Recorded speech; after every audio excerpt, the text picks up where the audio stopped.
Jesus' birthday. Everything you know about the most famous birthday in human history is a lie. Jesus wasn't born on December 25th, and historically speaking, he wasn't even born in the year 0. Let's start with the year. The Gospel of Matthew explicitly states that Jesus was born in Bethlehem of Judea in the days of Herod the king. And here is the problem. We have extensive Roman records from the 1st century historian Flavius Josephus, and those records prove that King Herod died in 4 BC. Because Jesus had to be born while Herod was still alive, that means Jesus must have born before 4 BC. Chronologically speaking, Jesus was born before Christ. And for the month and the day, which are completely wrong too. The Bible never actually mentions December 25th. In fact, the text gives us a major meteorological clue that points completely away from winter. The Gospel of Luke says there were shepherds, abiding in the field, keeping watch over their flock by night. Historical weather data for ancient Judea shows that December is the freezing, rainy winter season. During those months, sheep were strictly locked up in indoor shelters overnight to protect them from the cold. So, how did we get December 25th? It all comes down to a brilliant psychological marketing move by the early church in Rome. In an ancient Roman calendar from the year 354, called the Chronography of 354, historians found the absolute earliest written record of Christmas being celebrated on December 25th. But on that exact same page, the calendar lists a massive pagan holiday, Natalis Invicti, the birthday of the unconquered sun god. December 25th was the winter solstice, the absolute peak of the wildest week of partying, gift-giving, and feasting in Rome. The early church knew they couldn't force the Roman population to stop celebrating their favorite holiday, so they simply hijacked it. They rebranded the day, telling the public, instead of celebrating the physical sun, celebrate the birth of the true sun. Christopher Columbus. First of all, Columbus never actually set foot on the continent of North America. During his famous 1492 voyage, he made landfall in the Bahamas. Throughout his entire life, he only explored the Caribbean islands and parts of Central and South America. He never even saw mainland America. But even if we look at who the first European was to reach the Americas, Columbus was incredibly late to the game. He was beaten by roughly 500 years. Around the year 1000, a Norse Viking explorer named Leif Erikson sailed across the Atlantic and established a physical settlement in Newfoundland, Canada. We don't just have old stories about this. We have physical proof. Archaeologists discovered and excavated the remains of this authentic Viking village at a site called L'Anse aux Meadows. The funniest part of the myth is that Columbus went to his grave completely blind to his own achievement. Because his mathematical calculations of the Earth's size were completely wrong, he died genuinely believing he had successfully sailed to Asia. He had absolutely no idea he had run into a completely different landmass, which is why he mistakenly called the locals Indians. Halloween. There is an old story behind this. Over 2,000 years ago, Halloween was an ancient Celtic festival called Samhain, celebrated in modern-day Ireland. The Celts believed that on the night of October 31st, the invisible boundary between the world of the living and the world of the dead completely dissolved. They genuinely believed that real ghosts, demons, and malevolent spirits returned to Earth to walk the streets. This is where costumes come from. The Celts were terrified that if they stepped outside their homes in the dark,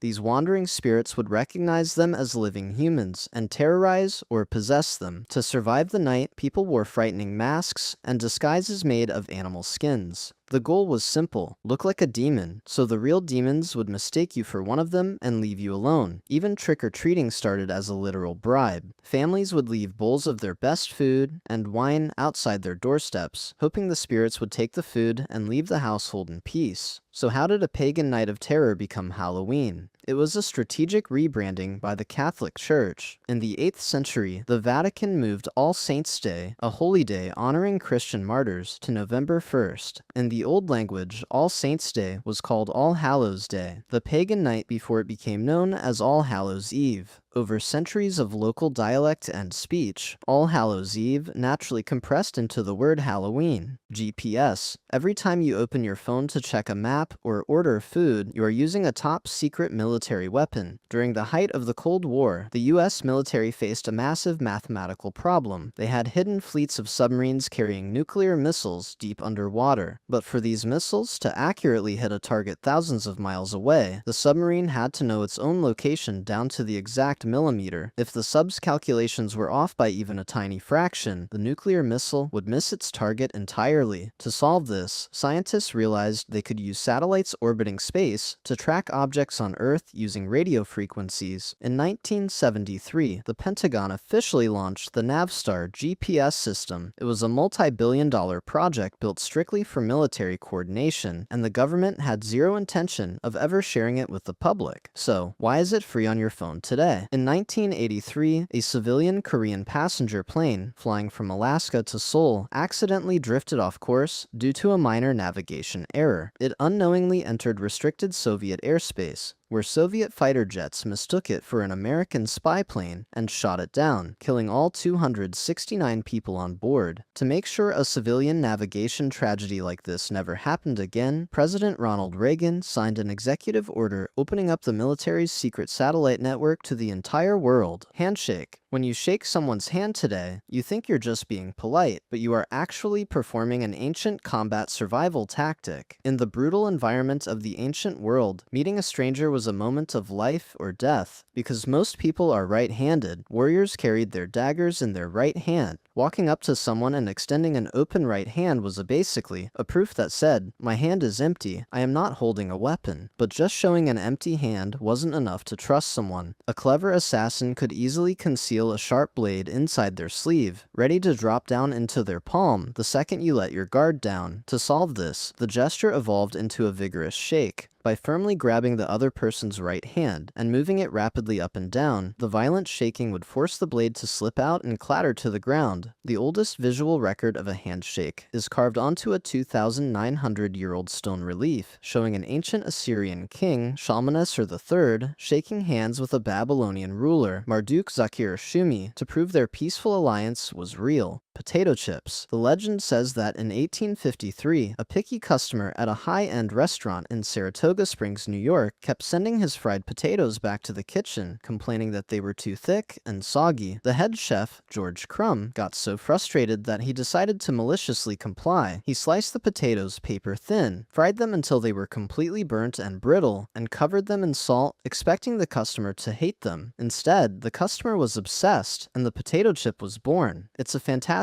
story, but historical records prove George Crumb didn't invent anything. In reality, recipes for paper-thin, deep-fried potato slices were already printed in best-selling cookbooks decades before Crumb. The earliest known recipe for potato chips was published in the United Kingdom back in 1817 by a doctor named William Kitchener. His cookbook was a massive hit in both Britain and America, meaning families were already making potato chips in their own homes while George Crumb was still a child. The story of the petty, vengeful chef was actually popularized much later by clever snack food marketing departments who realized a legendary myth sells a lot more bags of chips than a 100-year-old British cookbook.